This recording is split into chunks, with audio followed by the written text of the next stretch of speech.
Together we must overcome.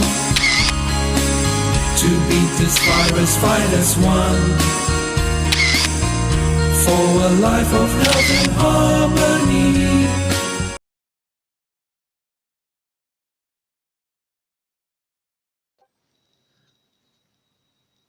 आज की इस वीडियो में हम क्लास 9th विषय हिंदी काव्य खंड के अंतर्गत प्रथम पाठ कबीरदास कृत शब्द का अध्ययन करेंगे। इससे पूर्व हम कबीरदास कृत साखी का अध्ययन कर चुके हैं। यदि आपने अब तक ये वीडियो ना देखा हो तो नीचे डिस्क्रिप्शन बॉक्स में लिंक दिया गया है, जहां जाकर आप इसका अध्ययन कर सकते हैं। तो चलिए आज का हम पाठ शुरू करते हैं। शब्द।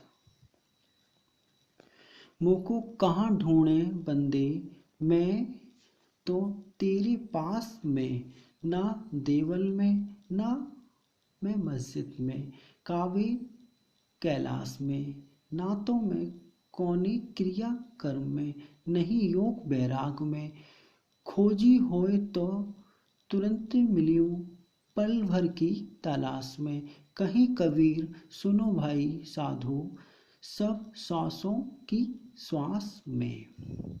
तो चलिए पहले इसका हम संदर्भ देख लेते हैं। संदर्भ।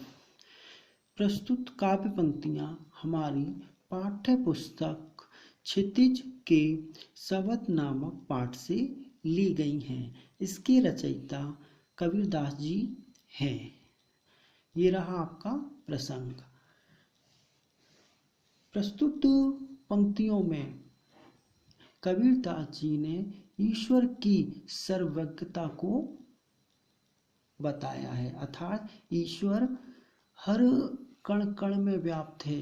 ईश्वर हर कण कण में, हर सांस सांस में हमारी विराजमान है। उसको ढूंढने के लिए हमें यहाँ वहाँ जाने की कोई आवश्यकता नहीं है। तो चलिए अब इसकी हम व्याख्या देख लेते हैं। व्याख्या। कबीरदास जी कहते हैं, हम अपना संपूर्ण जीवन ईश्वर की तलाश में यहाँ वहाँ भटकते हुए निकाल देते हैं, है ना। कभी हम देवल अर्थात मंदिरों में, कभी मस्जिद में, कावे और कैलाश में। कावे मतलब ये मुस्लिम धर्म का पवित्र धार्मिक स्थल है। कैलाश भगवान शिव का निवास स्थान और हिंदू धर्म का धार्मिक स्थल है। हम यहाँ वहाँ जाकर अपना जीवन निकाल देते हैं ईश्वर की तलाश में। लेकिन हमें ईश्वर इन कर्म कांडों से प्राप्त नहीं होता है। मनुष्य ईश्वर को प्राप्त करने के लिए पूजा, जप, तप और अनेक क्रियाकलाप करता है। और कबीरदास जी ने इन सभी पूजा पद्धति और जितने भी जप तप है इनको भाई आडंबर कहा है। कबीरदास जी कहते हैं कि ईश्वर तो हमारी हर धड़कन, हर सांस सांस में विराजमान है। ईश्वर पृथ्वी की हर कण कण में विद्यमान है। यदि हम ईश्वर को ढूंढना ही चाहते हैं तो उसे हमें अपनी अंदर ही तलाश करना चाहिए, तो वो हमें आसानी से प्राप्त हो जाएगा। पल भर की तलाश में, मतलब कुछ सेकंड या कुछ पलों में ही हम ईश्वर को हम तलाश या ढूंढ सकते हैं, यदि हम उसको अपने अंदर ही देखते हैं, या हम अपने कहीं बाहर न देखकर अपने अंदर ही, अपने आसपास ही देखते हैं, ईश्वर हमें प्राप्त हो जाएगा। क्योंकि ईश्वर तो हर जगह विद्यमान है। यहाँ वहाँ भटकने से ईश्वर की प्राप्ति मुमकिन नहीं है। तो चलिए अब अगला पद हम देखते हैं। संतों भाई आई ज्ञान की आंधी रे, भ्रम की टाटी सबे उड़ाई, माया रहे न बांधी, हिति चित की दे थूनी ग्रानी, मोह बलिंडा टूटा, तृष्णा छानी परी घर ऊपरी, कुबुद्धि का भांडा फूटा, जोग जुगती करी संतों बंधी, निर्जु चुबे न पानी, कूड़ कपट काया का, निष्ठा हरि की गति जब जानी। आंधी पीछे जो जल बूढ़ा, प्रेम हरि जन भीना, कहे कबीर भान के प्रगटे उदित भया तम खीना। हाँ, तो संदर्भ वही रहेगा क्योंकि पाठ एक ही है, प्रसंग अलग हो जाएगा। तो देखिए प्रसंग ये है आपका, कबीरदास जी प्रस्तुत काव्य पंक्तियों में ज्ञान के महत्व को प्रकट कर रहे हैं। मतलब उन्होंने ज्ञान के महत्व को सबसे महान बताया है और मानव जीवन के लिए ज्ञान का महत्व का स्थान सबसे श्रेष्ठ है। तो ज्ञान के महत्व को विषय में कबीरदास जी ने क्या कहा है, चलिए व्याख्या के माध्यम से हम समझने का प्रयास करते हैं। व्याख्या,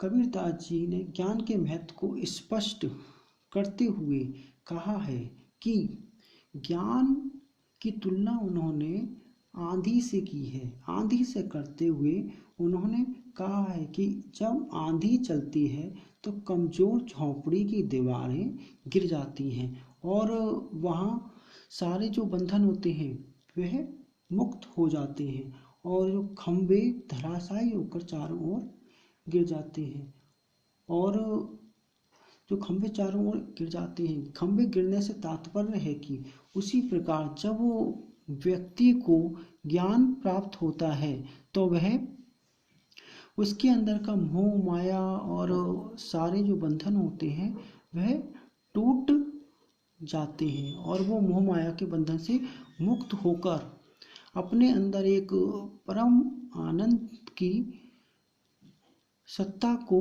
महसूस करता है। क्यों? क्योंकि जब मोह माया के बंधन टूट जाते हैं, ज्ञान का पुंज उसके अंदर जलता है तो वो एक असीम आनंद की अनुभूति करता है।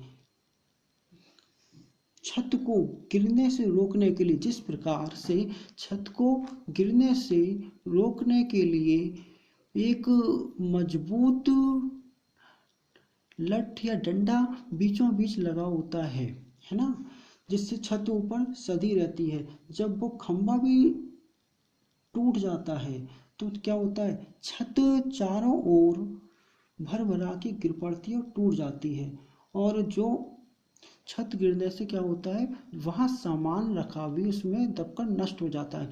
ठीक उसी प्रकार से जब मनुष्य को ज्ञान प्राप्त होता है तो व्यक्ति स्वार्थ रहित हो जाता है, अर्थात उसके अंदर का जो स्वार्थ होता है वो समाप्त हो जाता है और उसके अंदर ज्ञान का पुंज जागृत हो जाता है। उसका मोह माया सब भंग हो जाता है, जिससे उसके अंदर लालच और अन्य विकार स्वतः ही नष्ट हो जाते हैं और मन समस्त विकार दूर हो जाते हैं। मन के अंदर जो भी समस्त विकार होते हैं वो दूर हो जाते हैं।